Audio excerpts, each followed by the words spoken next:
In Taiwan, we have this huge stray population of unwanted dogs, and many of them live in the mountains, hiding in the bushes. I don't go out just searching for dogs, but somehow I see dogs all the time. So, we try to rescue every dog that we see. And most importantly, when they bring them home, we need to give them a full medical checkup. So after they get their medical checkup, the most important part is the temperament test. Yeah, so we spend a lot of time training and socializing the dogs, so we make sure that they're going to be adoptable. Because when the dogs first come in, they're really scared.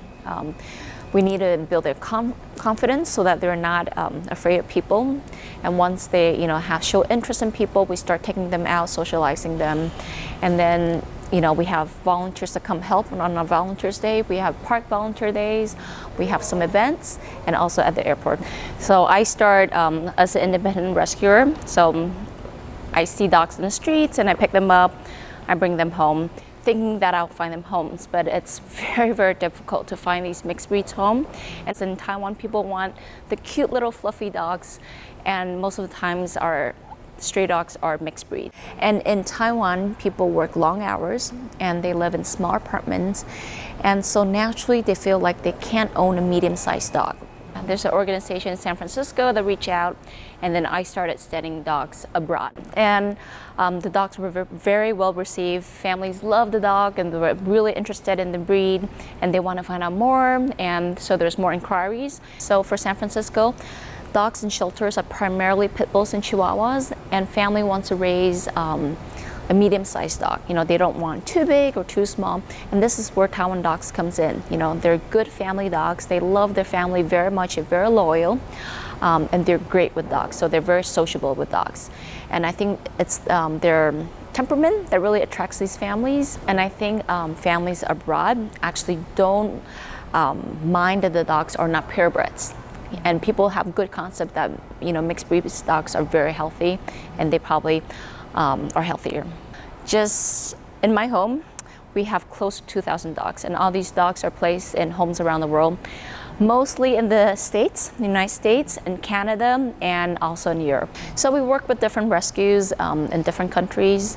And the rescues would help us find families that are interested in adopting, and I play the role of recommending the right dog. So I'll video call the families, talk to all their family members, find out what their expectation is.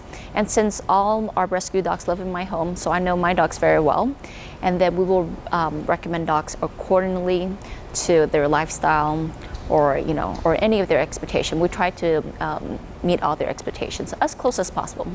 Once we confirm an adoption, we need a passenger. Okay, so we do pose for flight volunteers. We call them the flight guardians, and we need these volunteers that are flying to the United States, Canada, or Europe, and we need them to check in and check out the dogs. So I'll handle all the paperwork, and their medical record. And when we come to the airport, we'll check in with the passenger. We'll wait them. We'll pay for them, and it's about 15,000 Taiwan NT, about $500 to fly per dog. First time I heard about Mary's Doggy was from a TV show in Taiwan, and I want to help out because I'm a dog lover. I fly many times a year. I encourage more people to help. It's so simple, and I think the feeling is so rewarding. So before flying, we will book the crate space with the airline, and so that's why they would do a temperature control in the compartment. So they're not flying with the passenger. They're going to be in the luggage area, but it's going to be like a special area where it's going to be temperature control, so it's going to be comfortable for the dogs. All dogs are crate trained. Okay, before flying, that means they're going to be comfortable and not scared during the flight.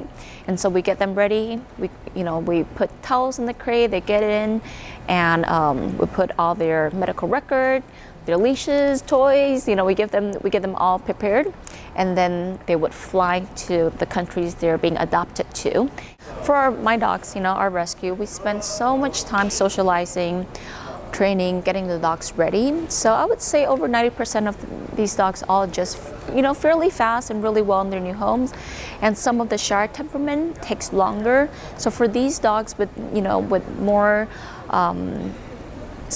more fearful, we actually need to find the right home. So we're very patient. Okay, we only wait until the right home comes before placing them. Families abroad are less selective on the dog's outer look. Okay, they focus on the temperament. This is why training is so important, and this is why they do so well in families abroad, because they would take them to training, they do a lot of exercise, a lot of outdoor activities, and all these activity is what you really fulfill the dog's needs for the dog to stay balanced. The size of the home, it's not a requirement for us. It's more the match of energy level and temperament that determines which dogs goes to which home. Most important, we would like to see, different rescues pushing on education. I think that's the only way if we kind of educate our next generation to value, these lives, and also to respect them, and to spay and neuter and be responsible owners when it comes to pet ownership. Okay, and for every rescue, we all need resources. I think everybody is so limited with resources, especially space. Okay, and of course funding.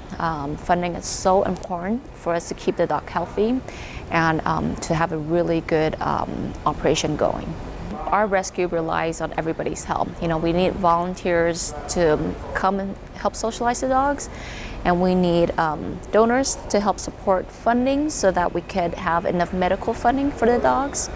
And flight passenger, because without the flight passenger, the dogs won't be able to get to their forever home. So we need help in every other way, and we just want people to come and have a good experience and kind of join us in helping the animals of Taiwan.